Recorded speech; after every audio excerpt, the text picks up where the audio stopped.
Hello, I would like to welcome all of you to our next panel, Fin de siècle Łódź, Jews, Patrons, and the Art of Samuel Hirschenberg.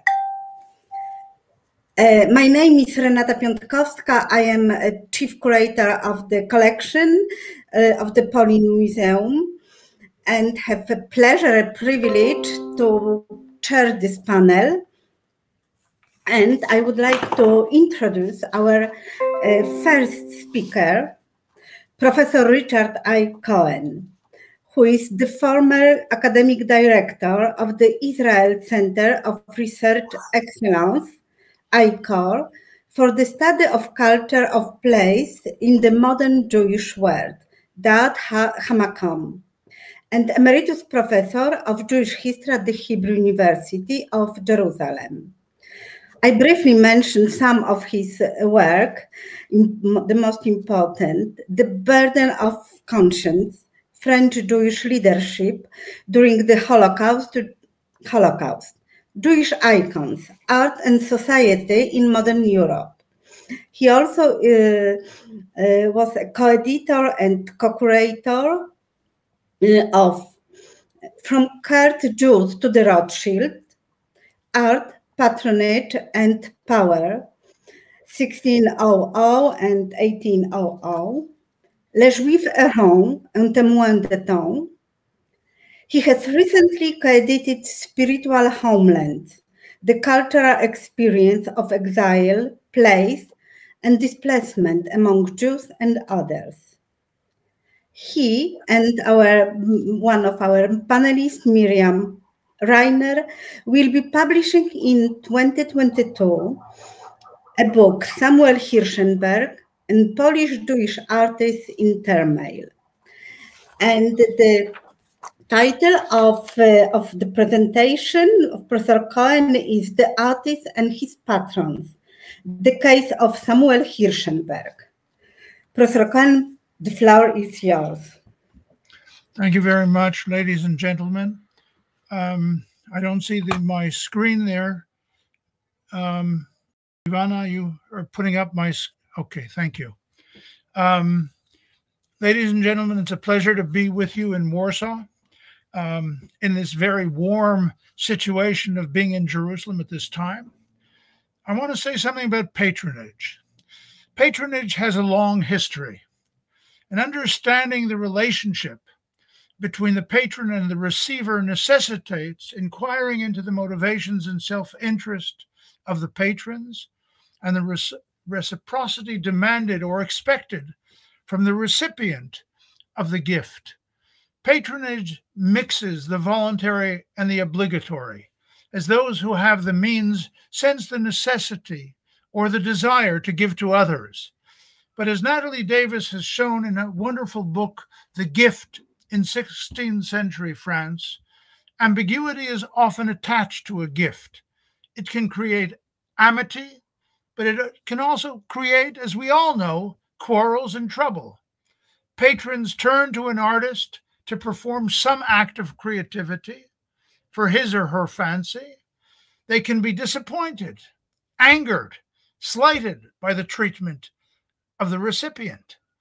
So the questions are, how central was the patron in the artist's oeuvre? How dependent was the artist on patrons, and what was the relationship that evolved between them? What are the benefits and or drawbacks, as we all know, being university people, of being at the beck and call of patrons? This presentation won't speak about the university situation, but it will speak about the relationship between, in the life and creativity of Hirschenberg, to uncover how significant this relationship was in the way he worked and he emerged. Let me just say some very brief things about him. He came from Lodz, and we'll hear a lot about that from Ruthie Kaplan. He was born in Lodz in 1865, the first of 11 children in the same year that the first railroad came to Lodz. And he exemplifies, in a sense, the path of modernity that both the city and some of its Jews were undergoing. Lodz, during his lifetime, was marked by a most impressive development. The city's population increased dramatically. By the end of the 19th century, there were already 450,000. They already were almost 300,000 people in the city. And by then, at some point, Hirschenberg leaves, goes to Krakow, and one can see that there's a tremendous growth within the Jewish community in Lodz. There are about 100,000 people at that time. And it's already a very important industrial textile city.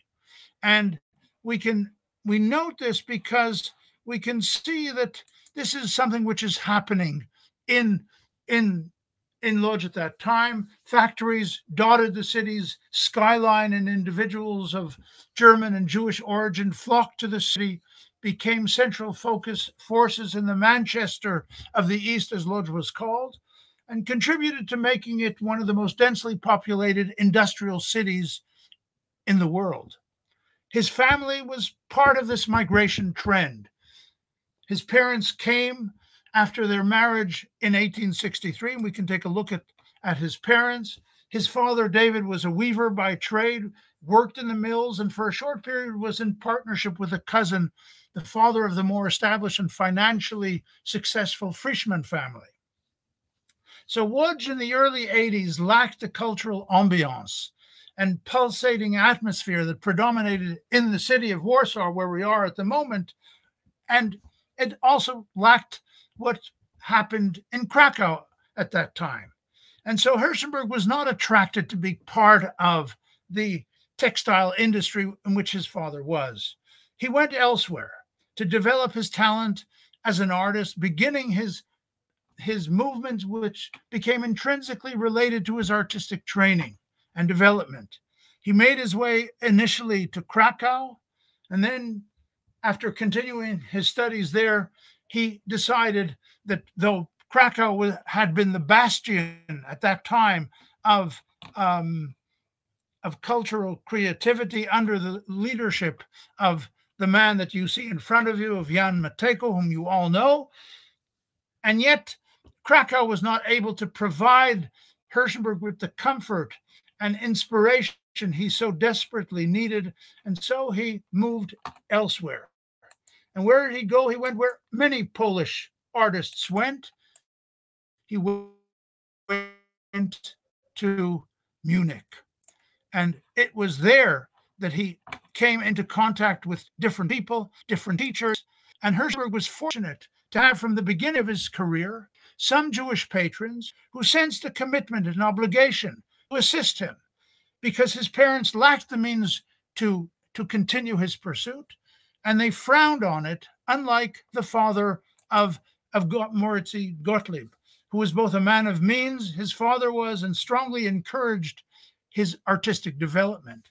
So in the case of Hirschenberg, there emerged, consciously or not, a certain meeting between individuals of means who had clearly chosen an integrationist path in Polish society, and they no longer lived an Orthodox way of life. And their desire was to broaden the cultural stream of Jewish society. The impressive list of some 30 individuals who joined hands to support Hirschenberg during his early Munich years included some of Lodz's leading industrial figures. And of course, you all know the name of Israel Poznański, Marcus Zilberstein, and they, alongside Dr. Maximilian Cohen, who had been instrumental in assisting Hirschenberg already during his studies in Krakow, and they introduced his work to some other leading, as Cohn did, he introduced Hirschenberg to other leading industrialists in the city. So granting to support to Hirschenberg at this time was not self-evident in a city that lacked an energetic artistic milieu, as the abortive initial art exhibition which took place in Lodz in 1886 indicated. Moreover, exhibition spaces were few and far between, and local artists were left with the possibility of having to show their works in bookstore windows at best. And a well-known author, Jadwiga Zalasnowska-Elsenberg, chastised in 1889 the Lodz industrialists, and she wrote, they prefer rich fabrics, furniture, glamour in their apartments, not always tasteful. Finally, bought by the yard paintings. They prefer all that than a truly beautiful thing, a work of art. End of quote.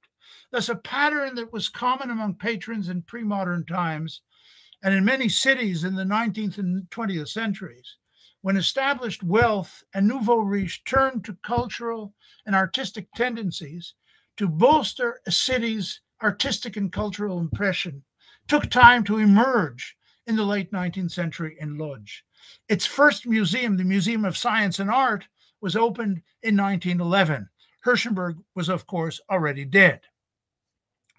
The relationships that Hirschenberg had, and probably the most important one, was the woman that he married, Dina Hirschenberg. Now, Dina, who you see in front of you, was very negative about the people who supported Hirschenberg. She wrote a memoir after he died in 1909, and there, reviewing the relationship that he had with the patrons, Dina wrote the following, lashing out at these wealthy individualists. She wrote, "He was 20 years old. His subvention was coming to an end, and he had to maintain himself all alone. That is the thought of those patrons. One cannot forget that they are parvenus, very new in industry. They have no idea of what art is and have no idea what goes on elsewhere. Lodz for them is not Florence. The Medicis are unknown to them. It is a sign of the times. Everything is industry and profit. It is the struggle for gold." Now that's Dina. Exemplary of their lack of interest and artistic appreciation, according to her, was that none of these individuals was willing to purchase his work, Auriel de Costa and Spinoza, a painting that Hirschenberg produced in Munich in the mid-1880s. Only several years later, she claimed, Dina, that it was purchased for a pittance, for a piece of bread, after he won a silver medal for the painting Yeshiva at the Universal Exhibition in Paris in 1889. Now, Auriel de Costa and Spinoza is unfortunately lost. It exists only in a postcard based on newspaper publications in 1889. The colored version that you see here may or may not reflect the original work. Who purchased the painting is unfortunately unknown to us. And notwithstanding Dina's accusations against the patrons, she did not agree to think that somebody was willing to help him. So clearly Dina was unhappy, resentful of Hirschenberg's difficult financial situation, but one must take her assessment of his patrons with caution. She was, however, not the only one who lamented his situation. Later, a Zionist author by the name of Aaron Cremoni wrote in 1908 that it is a national humiliation that his penultimate painting, Galut, in 1904, was not purchased for the Hebrew people, neither by a single individual, neither by a public institution. So to a friend of Hirschenberg's at some point, Josef Liebeskind, who was a doctor, who had purchased quite a few of his works, wrote years later in 1933 that smaller paintings, particularly from the area of Ritro, where Hirschenberg stayed during the holidays, did not find willing buyers for a long time, and a lot of persuasion and pleading on our part was necessary to encourage potential owners to purchase them. Nevertheless, some individuals supported him early on in his career, and this persisted throughout the 90s and early years of the 20th century, though we have no way of knowing how significant this was for him, and from 1896, their basic upkeep. Now, among his various supporters, we do know of Teresa Silberstein. She was one of the most active supporters. She was married to Marcus. They were very wealthy. And She also came from wealth. They lived in grand style in Lodz, and various artistic concerns became central to her philanthropic projects. And in some way, we should think about this in the context of what is happening to women, wealthy women in the Russian Empire. If one looks at Kiev, St. Petersburg, Odessa, one can find women who are getting involved in charities and philanthropic activities, as was Teresa. So this phenomenon is indicative of the broader social context, economic and cultural transformations that were taking place in the period. And Herzenberg was treated to a certain extent, or was appreciated this feminine touch, and he was in some way also attracted to it, as we can see in this work, in which we have a japonaise, though we don't know in the end where this work is and what happened to it. Now, Teresa and her husband bought a very elegant place in Lissovice in 1894, and they had it designed by a Jewish architect by the name of Adolf Seligson. And it was there that one can see that Herzenberg found in Teresa a very supportive individual. She developed cordial relationships with him, and he was able to develop relations with other artists. And this became something which was very important for him in his development. She appreciated his work. She acquired several of his paintings. And one of them, of course, was an early work, but a very important work of his, the Yeshiva, which I think Miriam will speak about a bit more later on. So her portrait that we saw a moment ago was one of the several that he created. He was undoubtedly grateful. And here we can see that the receiver by the patron also wants to give her back something. And he wants to give her back something by creating her portrait. And in that sense, we can say that Lissovice was for him an important setting, because there he created several works, which in a sense give us a sense of the way he was attracted to the area, though this work is very different in style from what he had done in Paris several years before, as you see here. Now, Teresa and her husband were certainly important figures in his life. Their son was as well, and he also developed a relationship with Herzenberg. He purchased several of his works, including the work that you see here, The Artist and His Muse, from 1891. This is a symbolic composition, which I won't go into, but Stanislav, like his mother, had no overriding interest. And this, of course, is an important issue. These are people who are very acculturated. He had no interest, really, in Jewish themes. And other than the yeshiva, which his mother had purchased, Stanislav basically he pursued the desire to turn Lissovice into an important place, but there was no significant interest in bringing Herzenberg into Jewish themes. I'm going to move over quickly to something else, which I think is valuable for us to see. I'm going to pass over this and let's take a look at this individual. I won't get the name right, but Renata will correct me. The person that you see here was a very close friend of Herzenberg's. His name was Marian Wawrzyniecki. He was a fellow artist, and we know that they had a very close relationship. And it's true that Herzenberg writes him in 1891 and says to him, or a bit later, I'm sorry, in 1897, he says, basically he hasn't done anything of great interest. And yet it was at the same time when Herzenberg was working on two of his most important works. He was working on The Eternal Jew, and he was working on Exile. But it is unclear which of the works from these years Herzenberg considered what he wrote to Marianne, that he was working on kitsch. So several years later, at the beginning of the 20th century, he does do something else. He creates a series of extant portraits which bring together images of different women. Maria Feldman, who he was in some way close to, Madame Ettinger, We don't know the relationship between Hirschenberg and her. And so this also became an important element for Hirschenberg. But the most important thing in terms of patronage was his relationship with the Poznański family.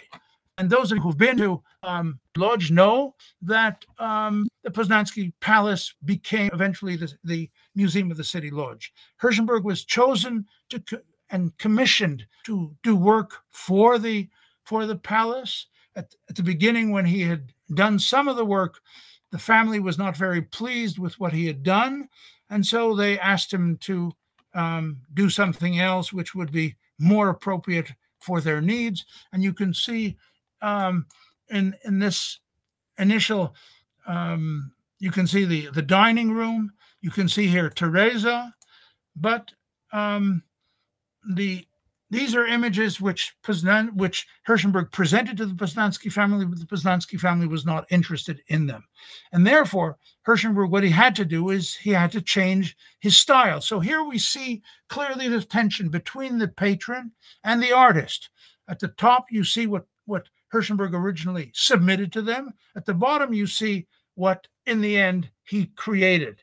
Now, why did he create this? Because the family felt that they wanted something which would show more respectfully the image of issues related to the success of Poznański, the father. Poznański himself was no longer alive, but the children wanted him, Hirschenberg, to do something of more significance. And so here you see Farewell, and then you'll see another image which also is the top image is what he had presented to them, which they didn't want. And then he had to come and do something, the decorative panel, which has relationship to the Poznański family. And then, of course, another example, which you'll see here, of the entrance into the city, so to speak, which is related in some sense to the arrival of Poznański, who became a very successful industrialist.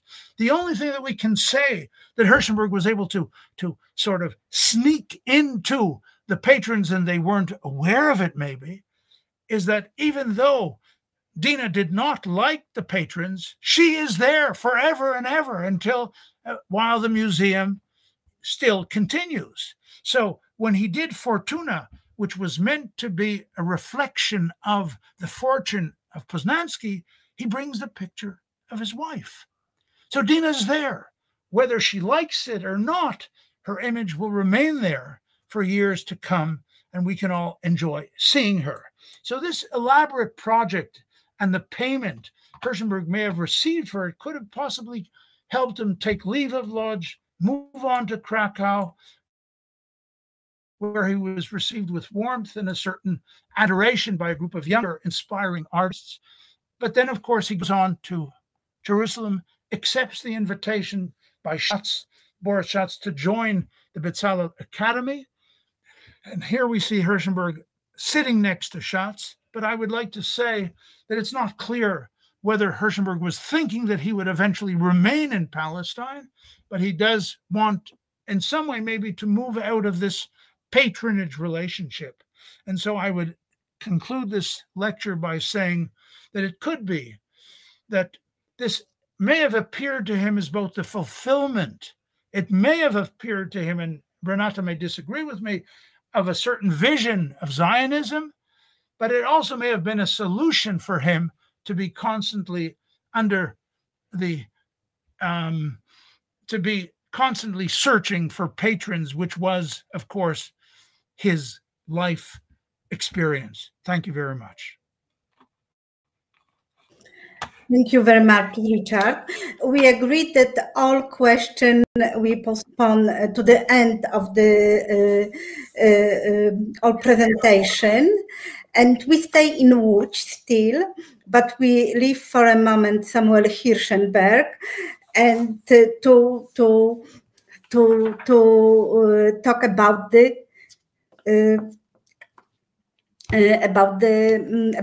about Łódź. And our next speaker is Ruti Kaplan. She is an architect and PhD student in the Department of Jewish History at Haifa University. under the supervision of Professor Marcos Silber, Professor Laura Vaughan on UCL, and Professor Ivor Samuels of the University of Birmingham. Her research combines the fields of urban studies and Jewish studies. For her MA thesis, Ruti wrote about the Jewish district in Łódź in the long 19th century. She received her MA in urban design and BA in architecture from the Technion, Israel Institute of Technology. Ruti had presented her MA research under the supervision of Professor Rachel Kalus in an exhibition at Haifa University. It had published an article with Professor Kalus in the Journal of Urbanism. Ruti is currently focused on the specialty of Jewish middle class in Łódź during the interwar period. She wishes to examine the scope and development of the era of settlement of the Jewish middle class alongside the expression of Jewishness in the urban landscape. Examining a vast number of spatial archival sources, Ruti, as a member of the Eliach Lab at Haifa University, uses methods from the rising fields of digital humanities, turning big data into GIS maps. Alongside geographic information, Ruti also looks for spatial personal experiences of former Jewish residents of Łódź. Ruti wishes to shed light on a section of the Jewish community that had not been thoroughly researched and on different Jewish forms of settlement. Her research might also contribute to genealogical research. And today, Ruti will present a lecture under the title Expanding the Borders, the Jewish District in Łódź between 1962 and 1914. Ruti, please. Thank you, Renata, and I'm thrilled to be in this panel, a distinguished panel, and this conference, which is great. So I'll share my screen now. I hope it will be okay. And we're going back to 19th century Łódź. Is it okay? Yeah. Okay.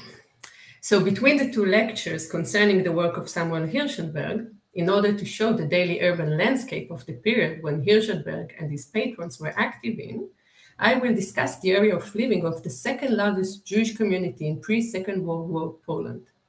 I will show what happened to the initial area of living as of the annulment of the Russian Tsar's decree of Jewish districts in Congress Poland in 1862, how Jewishness started to appear in the urban landscape, and how some processes and constraints, both from within and without of the Jewish community, had affected the two. This until the First World War. I argue that although confined to the Jewish district at the first half of the 19th century, the early confinement did not harm the ability of the Jewish community and its individuals to integrate into the industrial town in later years, an integration that was well present in the urban landscape until the Second World War. My paper is based on a wider study of the Jewish area of living, as Renata said, from the establishment of the industrial town until the Second World War. And I'm following the spatial turn in Jewish studies and trying to add a layer of architectural and urban examination to the well-researched community. The methods of spatial examination are taken from the field of urban morphology and are based on the ideas of Konzen, a geographer and the founder of the Anglo-German School of Urban Morphology. Konzen suggests that the city represents a socio-geographical locale with a distinct urban lifestyle. The local community is embedded in a place that is influenced by the community's characteristics and everyday life. The city, therefore, is a collection of tangible materials that projects the demands, aspirations, ideas, and personality of the local society. These forms offer a view not only of everyday routines, but also of the evolution of urban society throughout history. Konzen points out, however, that urban society, urban life, and urban landscape create a spatial uniformity in spite of or due to the constant tension between the society and its environment. According to this view, as Melfroy puts it, the city is an archive. Urban morphology diagnoses local patterns of development and distinguishes processes of change. Now, Łódź. A few years after the erection of the industrial town of Łódź in 1820, gaining its new status, town authorities espoused Russian Tsar's decree of founding Jewish districts in towns and cities across the Kingdom of Poland. Although at that time the existing Jewish community in Łódź was small and Jewish immigration sparse. The site chosen for the Jewish district in Łódź was the Old Town, with the river Łódka serving as a natural border between the new town and the Old Town. At those days, the old towns were usually ignored by the planners of the new city, and we may see in this map from 1823 that the old town of Łódź, located on the top left corner where Miasto Łódź is written, does not even appear on the map. And indeed, as opposed to the new town, the Jewish district was not planned other than appointing several streets for Jewish settlement. This is a map drawn in 1841 of an enlargement of the district. The call for expansion of the overcrowded district came both from Jewish and non-Jewish inhabitants, as the district was not inhabited by Jews exclusively.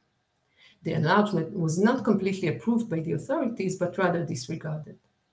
The map shows the initial Jewish district in 1825, when around 350 Jewish inhabitants lived in the district, and in 1841, when the number of Jewish inhabitants amounted to around 1,600. The confinement of the Jewish settlement had also brought for the erection of a Jewish village to the north of town in the Radogorz province, where Jews were not obliged to the restricted rules of settlement. The village, Bałuty, established in 1853, had grown tremendously along the years and was finally annexed to Łódź in 1915. You can see the size of Bałuty next to the Jewish district. Bałuty is marked in green and the Jewish district in red. The annexation of Bałuty into Łódź had brought for the perception of the Jewish area of settlement as a shtetl within the city. Actually, the Jewish district is considered today to be part of Bałuty, as after the annexation, the whole area had turned into a large Jewish neighborhood, later to become the Lodz Ghetto. But documents show that maintaining the borders of the Jewish district was a matter of day-to-day upkeep. Most Jews were confined to the district, but not all of them. A few wealthy families were allowed to live in the new town, and I found a document that shows Adolf Landau's request from 1853 to transfer his cotton products business from the Jewish district to the new town due to difficulties with contacting factories in the new town, especially in the winter when it is rainy and muddy, it was said there. Another document from 1858 portrays the parish priest complaints against Jewish houses standing too close to the Catholic Church. The priest calls for the enforcement of the district's law to prevent the noise from Jewish residences from disturbing public services. The complaint is accompanied by this map that you see here, showing the distance of Jewish dwellings from the church. These documents indicate the permitted nature of the border and the negotiation that the drawing of that border involved. Despite the outbreak of the borders, even during its confinement years, before the nullification of the obligation to live and work in the Jewish district, the district was enlarged for the second and last time in 1859. At that year, the number of Jewish inhabitants in Łódź amounted to more than 2,900. This map does not only designate areas for Jewish settlement, but serves as a planning document, as new plots appear and buildings are marked for destruction for laying new streets.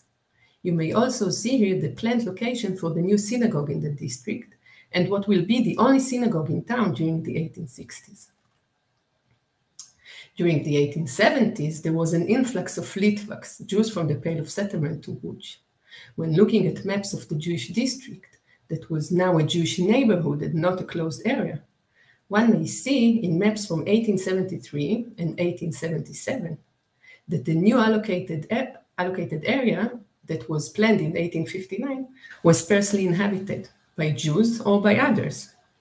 This may go with the assumption that immigrants tend to come to already inhabited areas, or with the fact that Jews could then live anywhere in town and chose other locations.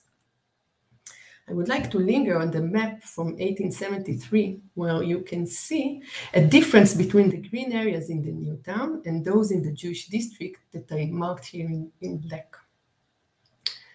The initial plan of Wood's new town included agricultural plots for growing cotton or linen, with houses also serving as workshops at the end of each plot.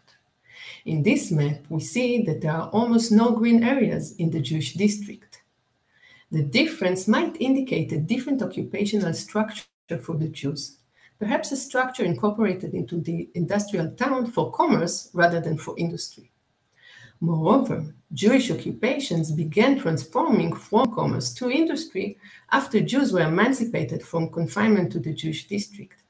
At that time, Wood's industry also transformed from domestic workshops to factories, reducing the need for fields.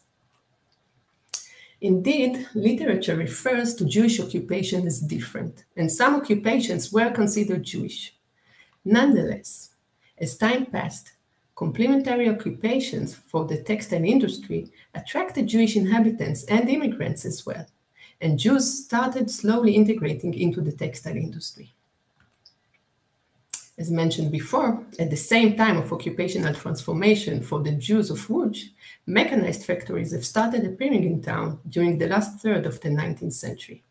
Therefore, despite the gradient integration into the textile industry, most Jews could not work in the mechanized factories as those, the factories, including the Jewish-owned ones, were working on Shabbat. Articles in several turn-of-the-century newspapers attest to domestic work and the contraction method, a method known from other industrial cities, and Rishin even calls it the Jewish method when discussing New York City's domestic work. Other newspapers attest to the small number of Jewish workers that were willing to give up Shabbat for a chance to work in mechanized factories. Meaning, most of the Jewish workers in the textile industry worked in domestic workshops, although unfortunately I didn't find any information on these workshops in the archives. Nonetheless, with the integration of Jews into the textile industry and its accompanying occupations, religious, secular, commercial, and cultural aspects were appearing in town. Here you may see the commercial street of Nowomiejska. I call it the Jewish extension of Piotrkowska, Łódź's main street. If you notice the store's signs, you may find a multilingual appeal to all sorts of customers. That is Polish, Russian, and Yiddish. The erection of the old synagogue in its original location, as we saw, showed that still after Jewish inhabitants were able to live outside of the Jewish district, a large congregation was still living in the old town.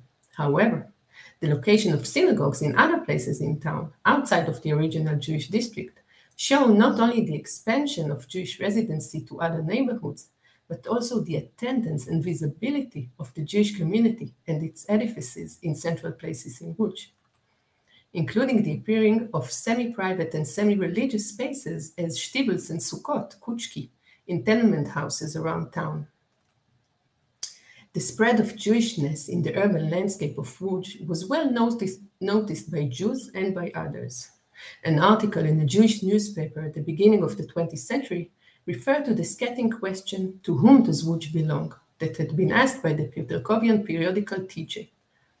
As the Jewish newspaper reports, TJ in its article claimed that, based on real estate values and industry ownership, Łódź belonged to the Jews. However, as the Jewish newspaper's reporter states, "We have not checked these numbers, and even if they do not exaggerate, our brothers purchased their homes not with fraud and theft, but with hard work and great capital."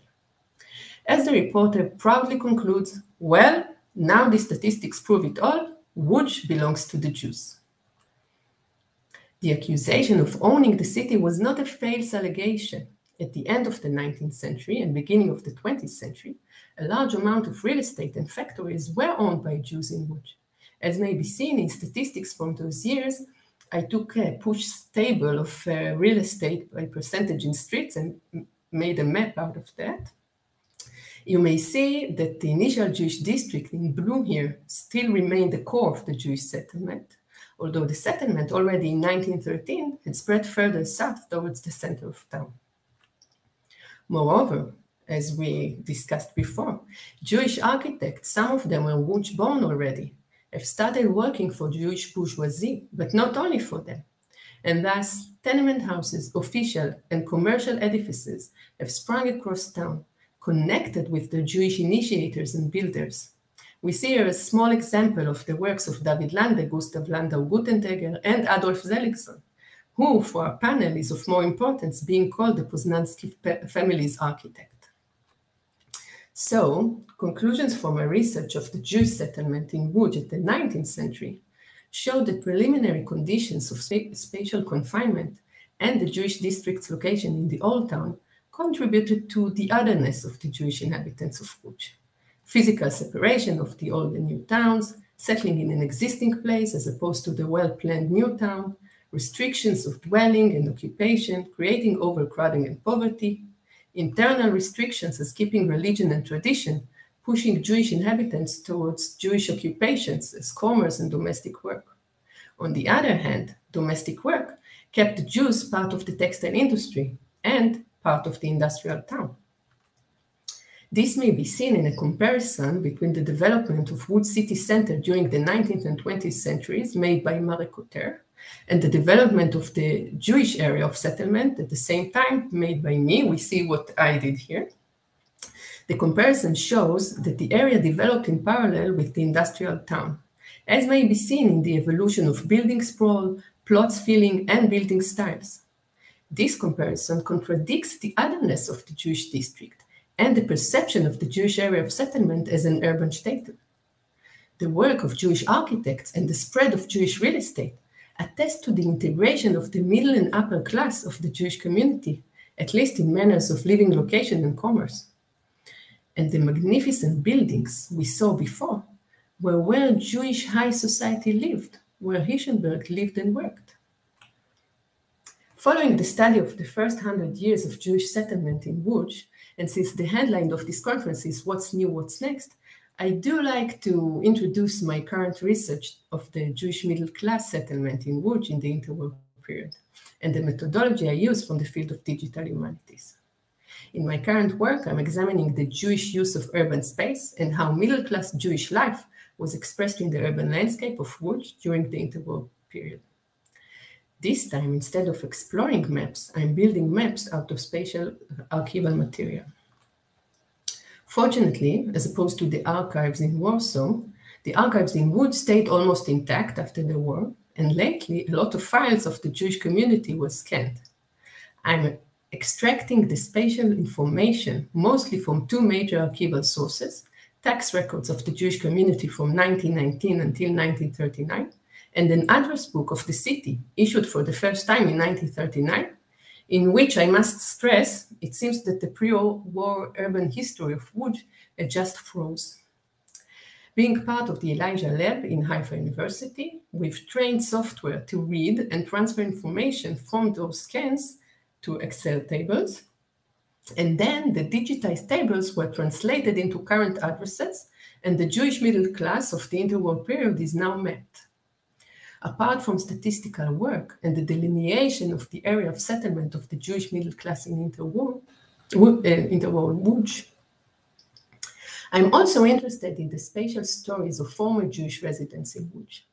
Therefore, when a person describes in his memoirs that he was living in a central, yet Jewish area, I extract spatial information from his text to see that indeed the tenants of his apartment building were mostly Jewish, and that he lived in the older center of town, with accessibility to municipal and cultural edifices, but also to Jewish central places. When a person, in this case in an oral testimony, only tells of the exit point and arrival point, his walk as a boy from his apartment building to the Zionist youth group, I try to combine information from other sources, this time the address book, and try to find the path taken and the places seen on the way. Going back to the attendance of Jewishness in the urban landscape that has started to appear towards the end of the 19th century, in many cases, people were passing by symbols that were important for or identified with the Jewish community, whether religious or secular. Most of these buildings are still prominent in the city today. Thank you very much. Let me end my sharing. Thank you very much, Rosie, for the really fascinating lecture. But we have our third lecture by Miriam Reiner, and I would like to introduce Miriam to the public. Miriam Reiner Feidi is an associate professor and the chair of the Jewish Art Department of Bar-Ilan University. She is co-editor of Ars Judaica. Her research and publications deal with the early period of Marc Chagall's art and the visual culture of the East, South, and Central European Jews during the long 19th and 20th centuries. Her book, Fragile Images, Jews and Art in Yugoslavia, 1918-1945, was published by Brill in 2019, so 2 years ago. I would like to, don't be surprised, but the same image used by Richard and Miriam, because as you know already, they are co-author of the very important, and I have to say from my point of view, I'm waiting for this book about Samuel Hirschenberg, a Polish Jewish artist in Termail. And this book will going to be published by the Littman Library of Jewish Civilization at Liverpool University Press in 2022. So the next year, the book about Samuel Hirschenberg will be with us. And today, we have the lecture by Miriam Reiner, Samuel Hirschenberg, a Polish Jewish artist in fin de siècle Łódź. Thank you, Renata. Thank you. Everybody hears me, sees me well. Thank you, Renata, very much for this introduction. And indeed, we are going back to the artist, to pictures and his artistic work. And as Renata mentioned, some of the images that you will see will be the same. We wrote a book together, so it's impossible not to think in the same direction.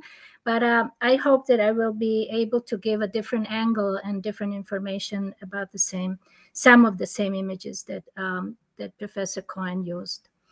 I also want to thank you for invitation, and I'm really thrilled to be part of this wonderful event that I'm following from the first day and enjoy very much different sessions. It's really fantastic. So I'm very proud to be able to be part of this event. Okay, so let's start. Samuel Hirschenberg is primarily known for his exile, Golus, also known. Now lost, this iconic painting comments most powerfully on the modern Jewish plight, and although initially conceived as early as 1899, its completion a year after the infamous Kishinev pogrom 1903 led to its adoption by the Zionist movement as the image of diaspora misery. Ost and West, the German Jewish journal, envisioned among others by young Martin Buber and Moses Ephraim Lillian, strongly supported the formation of a new Jewish national identity, in which art was to play an important role. Hirschenberg and other Polish artists of Jewish origin who painted the isolation, poverty, and spirituality of the traditional East European Jews, the Ostjuden, soon became known as painters of the ghetto. However, such Jewish subjects were only one aspect of Hirschenberg's artistic oeuvre. This paper explores some lesser-known features of his art, including impressionistic landscapes, portraits, and symbolist wall decorations, some of which we saw, but as I said, I'll try to offer different interpretations. The discussion of these works addresses the complexity of Jewish art and artistic creativity characteristic for fin de siècle epoch.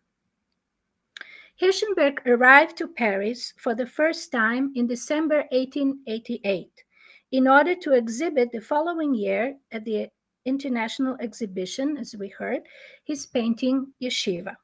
the first acclaimed work created in 1887 while studying at the Munich Academy of Arts. However, while in Paris, he unexpectedly painted his most daring modernist work, Lady with the Red Parasol. This small, exquisite oil painting, with its brilliant colors and free brushwork, creating patches of light and shade depicting women and young girl walking on a sunny day in a park, clearly shows Hirschenberg's easy and quick absorption of French French post-impressionist influences. Indeed, upon his arrival to Paris, he started to study at the Académie Colarossi, one of the new and fashionable schools offering an alternative to the more conservative state academies. One cannot but wonder what would have been his artistic path if he would have pursued this direction. But already 10 months after his arrival to the French capital, Hirschenberg was summoned home, apparently due to the family's financial difficulties. As the firstborn, he duly obliged, and soon upon his arrival back to his hometown, Łódź, he created his early version of what will later become much better known, Sabbath Rest, or Letters from Argentina. Let us examine this early version. In spite of the free brushstrokes and impressionist pink and grays that seem to still remind of Paris, a somber atmosphere dominates the mood of this small canvas. It shows a traditional Jewish family, bearded men with their heads covered, women, and a child. The bare walls, the sparsely furnished room, and the table with a knife, a ball with a single fruit in it, reminiscent still of a French still life paintings, clearly stress their poverty, while their heavy clothes and closed window allude to cold and unpleasant environment they inhabit. They all seem to be engrossed in deep thought, either due to what is being read to them by the young man in the center of the canvas, or by the outside world conveyed by the images of the large cotton factories seen through the window impinging on them. At the time the artist created his version of the Sabbath Rest, it appears that the Hirschenberg family, as many Eastern European Jewish families of the period, was experiencing difficulties. The toll of a very large family with minimal income was significant, and the extensive migration to the West was clearly a discussion in many Jewish homes. 6 out of 10 Hirschenberg siblings were under the age of 13 and could not assist their parents financially. Łódź was also in a state of upheaval during these years. In May 1892, the city's industrial growth erupted in a massive strike of workers and artisans, followed by a pogrom of the Jews that resulted in several losses of life, many homes and stores robbed or smashed, and street fights between non-Jews and Jews. Considered by Tsarist authorities as a revolt, armed forces aggressively put an end to strike and pogrom. Nevertheless, it is not clear whether Hirschenberg portrayed here his own family, or by choosing such a family genre scene, wished to express his own feelings once he was confronted with the harshness of the Jewish worker's life in his hometown.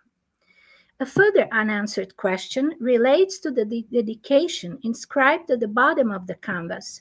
It's very barely visible, but you can see their signature, and underneath is a dedication written by him, which reads, "To my friend Emanuel Bachrach Barré, who was born in Austrian Silesia and was of Jewish origin, lived in Munich from 1885, and apparently befriended Hirschenberg.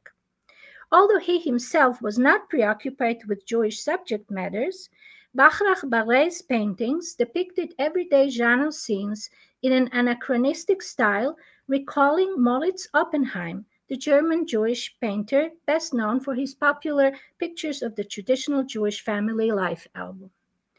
Thus, it is not clear whether Bachrach Barré introduced Hirschenberg to Oppenheim's work, or he knew it from other sources, but his Sabbath Rest seems to refer to Oppenheim's Sabbath afternoon.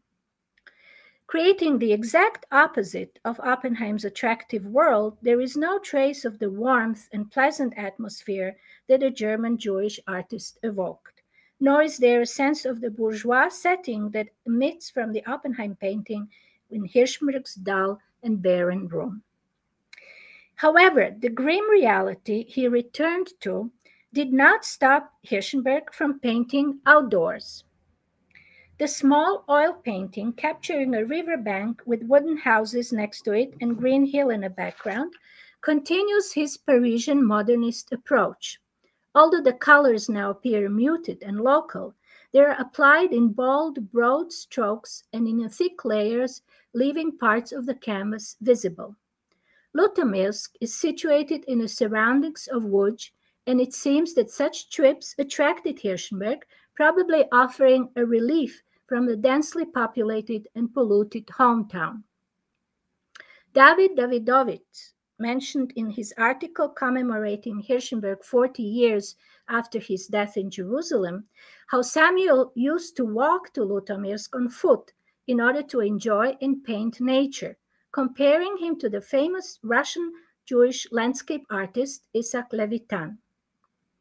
It is interesting to note that Lutomyrsk did not attract Hirschberg due to its famous 18th century synagogue, the unique heritage that gradually started to interest young Polish artists and Jewish Polish researchers such as Karol Maszkowski, who in 1893 studied the Gwoździec Synagogue, well known in Polin Museum, or Matthias Berson, who in 1900 published an important work on ancient wooden synagogues in Poland. Hirschberg's attraction to outdoor painting accompanied him throughout his artistic career, and although many of such paintings are nowadays lost, they clearly accompany his and later his and his wife's Dina wanderings through Poland, Italy, France, and Palestine. To such universal character of his landscape art, a new direction was added in Munich, where he absorbed symbolism, as we saw this painting already before. Although living in Łódź for 14 years, Hirschberg continued during this time to restlessly travel, and he also maintained a studio in Bavarian capital, the city he learned to love during his student days. It is there that he met Anna Maria Paulina Chrétien de Boves, a poet of French Catholic descent, who before their marriage converted to Judaism and accepted the name Dina. Literature, she was a published author, and cosmopolitan culture, enriched by their multilingual communication, they spoke to each other either in German or French, as Dina never learned either Polish nor Yiddish. Inspired the new directions.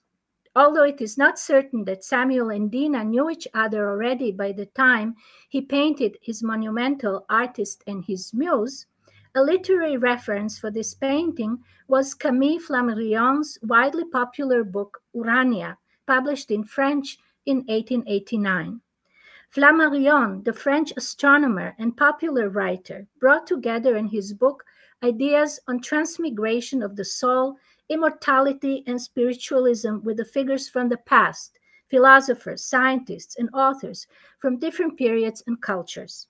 At the center of the book is an extraterrestrial voyage to the Sun and Mars and to other planets and solar systems in which beautiful Urania, the muse of astrology, guides a young youth, the narrator, and astronomer and poet himself. Also, the reading by der Lektüre, as we saw his image earlier, painted the following year in his studio in Munich, follows in the footsteps of such refined cultural interests.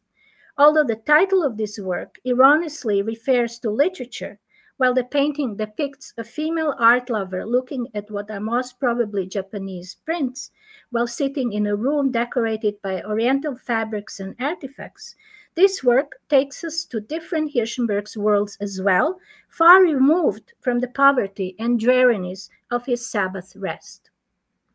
Such polarity was indeed characteristic of fin de siècle Łódź, where side by side lived impoverished Jews and well-to-do Jewish industrial magnates, as we heard in a wonderful lecture by Ruti Kaplan, and could imagine now all the spaces, with Israel Poznansky being the most prominent among them. From the very beginning of his artistic career, Hirschenberg was supported by such wealthy Jewish textile industrialists in Łódź, which Professor Cohen Ritchie talked about in his paper, who also sought to elevate the cities and their own cultural life and thus secure a place among the respectable bourgeoisie. Indeed, the Poznanskys and the Silberstein families, who were also connected through the marriage of their children, were art lovers who, along with occasional Jewish theme, Hirschenberg's yeshiva was purchased, as we heard, by Teresa and Markus Silberstein, acquired fashionable portraits, genre scenes, and landscapes by Jewish and Polish artists. Hirschenberg, as their protege, thus took part in the development of Łódź cultural and artistic life. He exhibited his own art and organized exhibitions, often with Leopold Pilichowski, another artist of Jewish origin active in the city. For instance, in 1895, the two undertook a rather daring project to exhibit anew Władysław Botkowiński's provocative painting Frenzy in a Grand Hotel in Łódź after the major uproar it aroused when it was exhibited a year before in Warsaw. The brazen depiction of a nude, red-haired woman in a suggestive gesture hugging a rampant horse had engaged thousands of Warsaw visitors, provoking fierce response. The effort of Hirschenberg and Pilichowski to engineer the showing of the controversial painting points to their openness to a daring work of art and to their desire to make a statement to Łódź society. This was also the wish of Teresa and Markus Silberstein, who purchased, as we heard, a plot of land in 1894 in Lisowice, 160 kilometers southeast from Łódź, where a country house was built by members of the Polish aristocracy at the turn of the 18th century. The Silbersteins had it redesigned by Adolf Seligson. We heard about him, the Warsaw-born Jewish architect whose clients included wealthiest Jews in Łódź and who had designed several of their palaces and industrial buildings, and as we saw later, the Silbersteins' rather imposing mausoleum, which stands to this day in Łódź Jewish Cemetery. Teresa turned Lisowice estate into a retreat for several local artists, Hirschenberg being among them, with whom she developed friendly relations. She employed him to assist with the organization of an art exhibition in the city in 1898, in which the artist exhibited 50 of his works, almost a quarter of all those shown in the exhibition. Teresa Silberstein also commissioned Hirschenberg to paint her portrait that we also saw, as well as that of her husband and other members of the family, which are nowadays lost, and hosted him as a regular visitor to Lisowice over a period of 10 years, during which he created freely and designed the interior of their spacious residence. Some of Hirschenberg's works were indeed painted outdoors, as we saw, in the surroundings of Silberstein's estate, allowing him to return to his interest in Impressionism, but now tuned down to more conservative taste of his patrons, especially visible when we compare it to his early Parisian work. However, in a rare ego document mentioned by Ritchie, a self-critical letter written in 1897 to his friend Marian Wawrzyniecki, a Polish symbolist artist, Hirschenberg admitted that since he had returned to Łódź from his studies abroad, he had painted various, as we heard, various kitsch works and portraits. The works he did consider as the most important among his paintings were actually those that carried moral and philosophical message inspired by his Jewish heritage, as the one we see on the screen.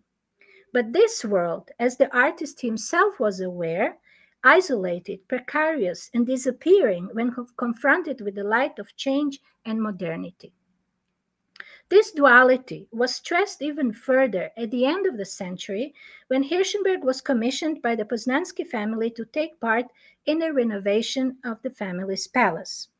The original corner building on Ogrodova and Zachodnaya Street, what became the base for the future palace, had been bought by Israel Poznansky in 1877.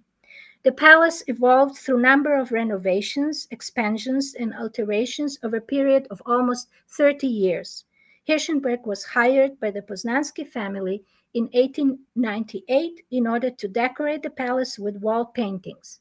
Israel Poznański died in 1900, and the project was taken over by his son Maurizi, married to Sarah Salomea Teresa and Marcus Silberstein's daughter. Maurizi Poznański, who had also been one of Hirschenberg's patrons and collectors of his art, as we heard, continued to employ the artist and probably influenced the iconographic choices he made for the central dining hall decorations, which were finally carried out in 1903 and are still preserved in situ today. Much of the palace sculptural and painterly decoration was planned as an ode to Israel Poznański. It was a close collaboration between an architect, a sculptor, and a painter, most prominently the above-mentioned architect Adolf Seligson, whom Poznański employed to their numerous building projects, the sculptor Heinrich Glitzenstein, Hirschenberg's brother-in-law, and Hirschenberg, the painter. Hirschenberg's preparations for his contribution to the dining hall's decorations were elaborate, involving several stages and versions. In the Yeshiva University Museum in New York, numerous sketches, we saw a few of them, that were never executed in situ are preserved, and since it appears Hirschenberg's patrons had different ideas about their dining room decorations from their protege. Rather than decorating their walls with images celebrating self-sustained physical work, providing food directly from the nature, gender equality, and free love, as initially suggested by the free-thinking artist, they preferred elegant Art Nouveau scenes steeped in symbolism, evoking the Renaissance and Italy. As suggested by several Polish authors, these were meant to commemorate Israel Poznański's arrival in the city of Łódź, the painting entrance that we saw before, his and his wife's support of the arts in the painting entitled Muse, and his departure from his world in a painting entitled Farewell. The Titian-inspired Fortuna was meant to symbolize the family's good fortune. But although going along with this new decorative program, it seems that Hirschenberg nevertheless managed to introduce his own agenda as well. The dining room scenes were based upon numerous now lost outdoor paintings, nowadays partially known only through black and white reproductions that he had created during his 1900 and 1901 sojourn in Italy, while Fortuna also refers to his good fortune, as we heard, appears to be a portrait of his beautiful wife Dina. Finally, the young Renaissance man approaching on horse the beautiful sunlit city on the hill could be a symbolical portrayal of the artist himself, as the scene appears to recall his and Dina's stay in Italy in the town of Anticoli Corrado, a picturesque community not far from Rome that was a popular site for artists. Hirschenberg may have also been simultaneously paying tribute to his friend, the Polish artist Edward Okun, who had visited there as well and captured it in a striking double portrait with his wife. So to conclude, Hirschenberg's ability to inhabit simultaneously different worlds is certainly remarkable, but not surprising. His hybrid artistic identity simultaneously included his Jewish, Polish, and universal traits, and it is only by encompassing this fin de siècle artist's work in its fullness that we can start to comprehend the entangled worlds of Jewish modernity. Thank you. Thank you very much, Miriam. Thank you all of you for really fascinating lectures. We have only 20 minutes left, so I don't want to elaborate my comments, but I would like only say that your work and your book and your article I read, and now only about Hirschenberg, this is really a new intuition, new inspiration for the, so we think for many years, well-known artist as Samuel Hirschenberg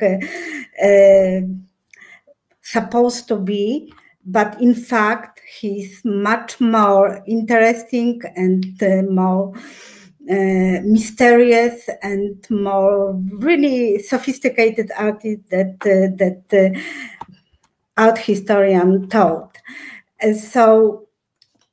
And really, this is fascinating. What Rich is put in the center of his lecture about the patronage of. It was in fact the end of patronage in the sense and patrons and artists. The Silberstein family continues this kind of patronage that not only Stanisław but also Diana Eiger.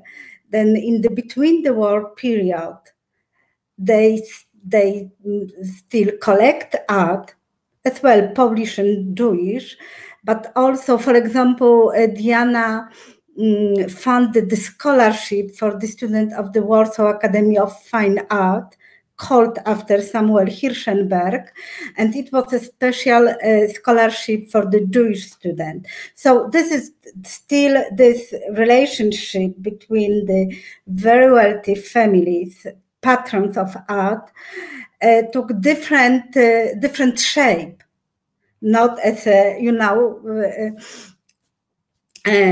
obvious links as patron and artist, but as a funder of the scholarship that in fact was discussed in the Academy of Fine Arts. So it was completely different situation. And there are a lot of questions about Hirschenberg that I will continue, but Rudy, thank you very much for this. Is really the afternoon session. Professor Wodziński mentioned this special turn in Jewish study as one of the most important tool of research, and that could change the Jewish study. And after your lecture, I think that everybody is convinced that it should be really researched, and it gives us so many new angles and inspiration for I think for different fields in art history, but also popular culture as well. So it's really important, and I'm happy that I can hear it and others as well. And I turn now for the question. So first, there are for Professor Cohen. Did Hirschenberg seek patrons only in Jewish circles, or did he look towards the German community as well?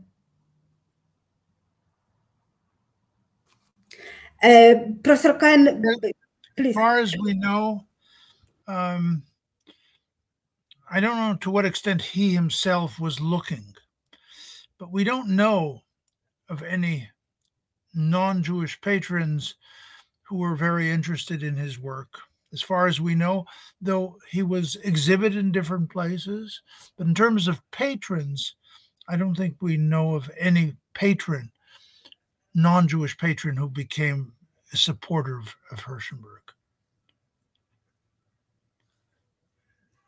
Thank you very much. And the question about Dina was already answered by Miriam about her background.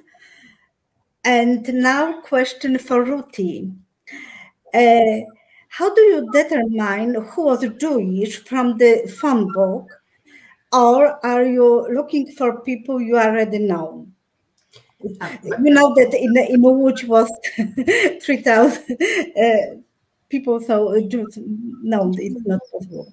The address book is only 10% of the population registered, but I think maybe Winston's the last questions of Winston was Is maybe we can answer that and then move on to the address book, because the address book is interwar Łódź, and we're talking here about 19th century Łódź. So okay, because that's an interesting question, the final question here. Okay, so this is another the last question from Winson. All three papers paint a rich cultural life in Łódź, but Łódź still had the reputation of being a cultural wasteland, populated by Philistine Loder mentioned. Although it seems that the Hirschenbergs themselves complained about the lack of interest for art in the city, how much of this regulation might have been anti-Semitic reaction to the Jews and their expansion within the city? This is for all of you, the question. I'm not sure that we can talk here about anti-Semitism. I think it's just a lack of general interest in culture and interest in developing the city, industrial development, and the just quick rise of this new bourgeoisie, nouveau riche, that didn't have enough of the cultural background to support artistic life. Although this changes, and I think Ruti can talk more about it, because we follow Hirschenberg up to 1904 when he leaves the city for Krakow. And after he leaves, then there are theaters, and theater opens, and also there are patrons that support the musical scene, and there are other cabarets. Right, there are other expanded ways of cultural life that happened in the early 20th century that Hirschenberg wasn't there anymore to witness. So he is really there in the early period when all this turn towards culture and cultural life only starts. So I don't think that we can talk about anti-Semitism as a source or reason for not having more of the cultural and especially artistic life developed at the time that he lived there. And I think Łódź still is, if I may say, is kind of like a city that is, I don't think it is liked, right? It still feels, it is, people say it's poor and dirty maybe, but there's so many, not anymore. It still is a poor city, isn't it? I'm sorry if I'm wrong, but it's very, art is blooming there. So it doesn't have to be on the same side, the art and the I don't know, and what people are saying about the city. And I'm sorry if I if I can add, this is the difference in the end of the 19th century, the beginning of the 20th century, that this artistic life was not developed in Łódź.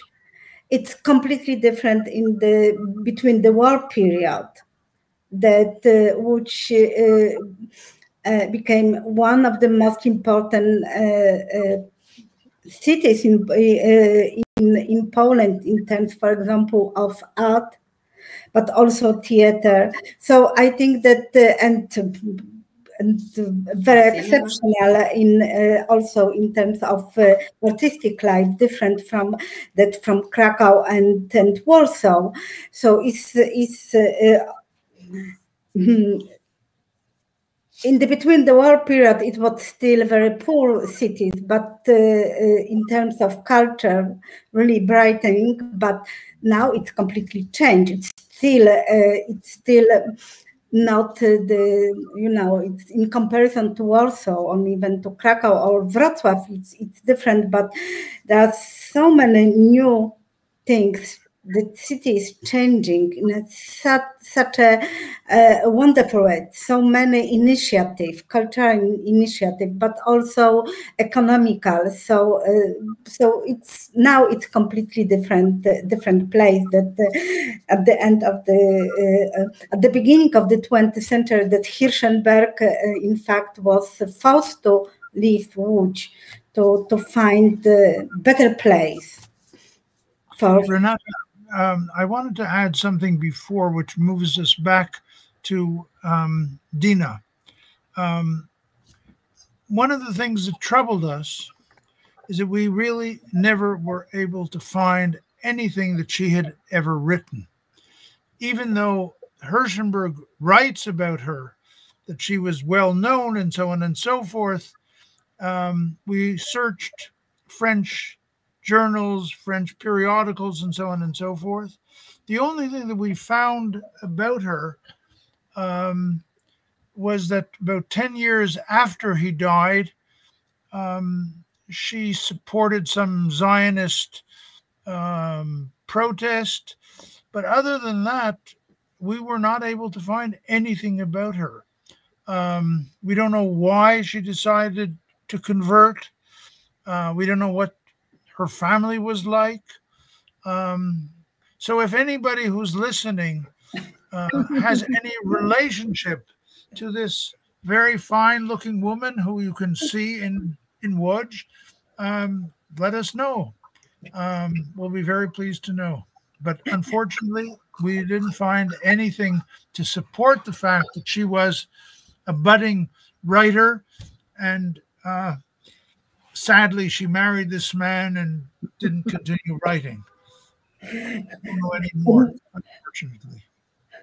Please send information to Miriam and to Richard. And there is another question to all three speakers. Do we know of any non-Jewish artists contemporary to Hirschenberg working in Łódź?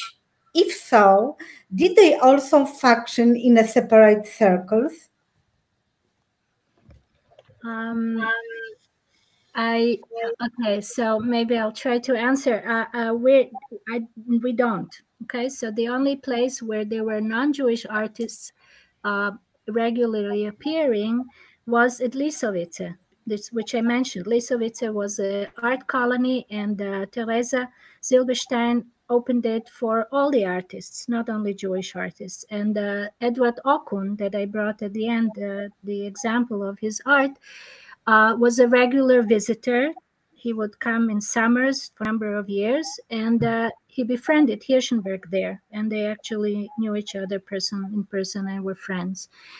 Aside from Hirschenberg, there were actually other Jewish artists that were working in Łódź, and it was a fair amount of them even afterwards, especially in the 20s when, you mentioned cabarets, but there is also the avant-garde scene and the Young Yiddish and so on that developed in Łódź later. But at the time when Hirschenberg was there were several Jewish artists. Among them, the best known is Pilichowski that I mentioned, who also lived and worked in Łódź, and for a short period of time also Glitzenstein, Henrik Glitzenstein, who was a sculptor and Hirschenberg's afterwards brother-in-law.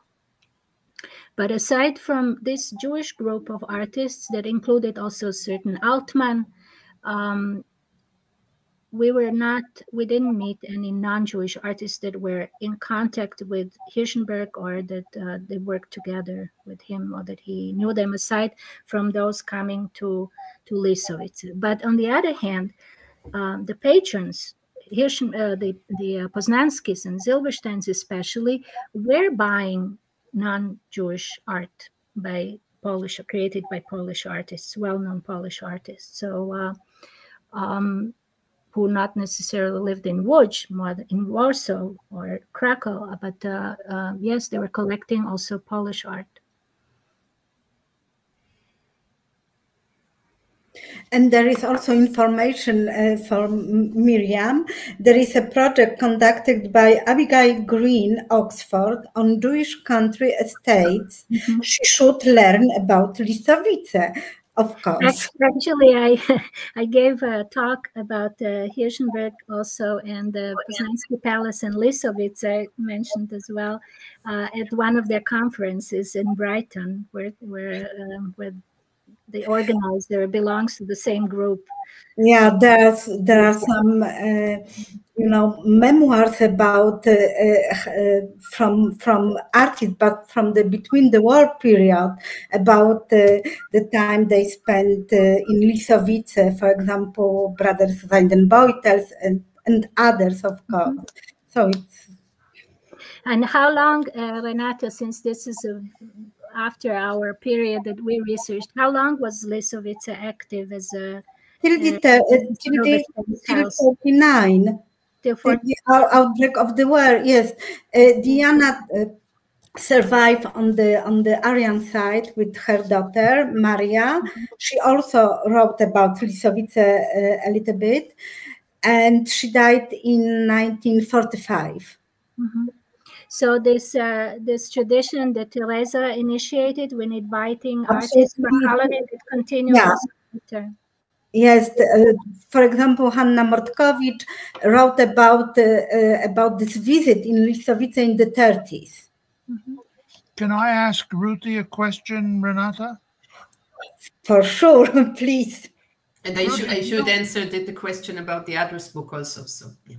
Do you find in the period that you're working, do you find women becoming important in any of these activities that you mentioned? Well, I do find a lot of women on the address book in 39 that are written as individuals and not as wives. And I do find women on the text paying on the text records, but they are mostly written as widows. So they kept on with their husband's text paying. I do have a memoir of, but it's a rich family, Hellman, that were living in Łódź, and he writes a lot about his mother, that she's having a gmach. How would you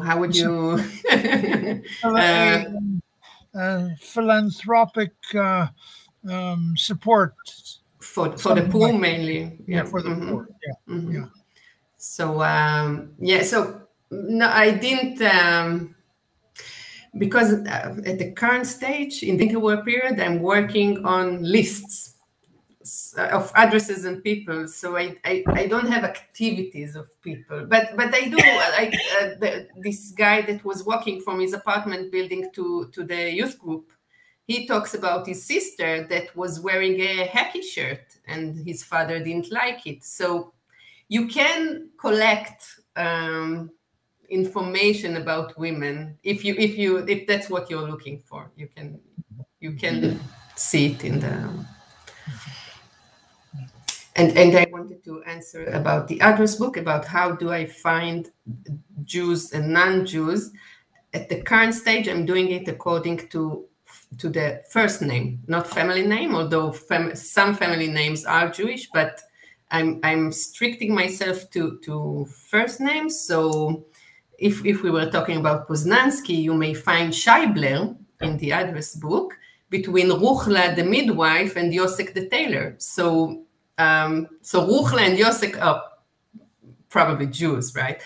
So those are the names. Moishe, Rivka, not like Jakub could be either Polish or, so Jakub is not on my list. What do you do with the people that we mentioned? They had all Polish names, Stanislav, Marcus. But they were Jewish, in fact. I know, but if you go with the name, but the name were Polish. Right. So actually, Mieczysław Pinkus. That's right. He's on the text records. Is written as in his Jewish name. I found him both, but the people that I do know, and really Jewish family names that they have to be family names. I can take it as Jewish, but still I can see that on the address book, third of the address book are Jews, like in the city. So it's really a microcosmos of the city. Yes, this was the same in Warsaw. So. But I got information that in Yad Vashem there's there are lists of all the people that had to give up their property. And so they have names and addresses there. Oh. So, but it's, again, it's big data. It's a lot of names to collect. So, yeah. So it's time to finish our panel. Thank you very much for great presentation. Thank you for being with us. This is for our guest, and we can continue in the coffee room or meet tomorrow on the last day of our conference. Thank you very much.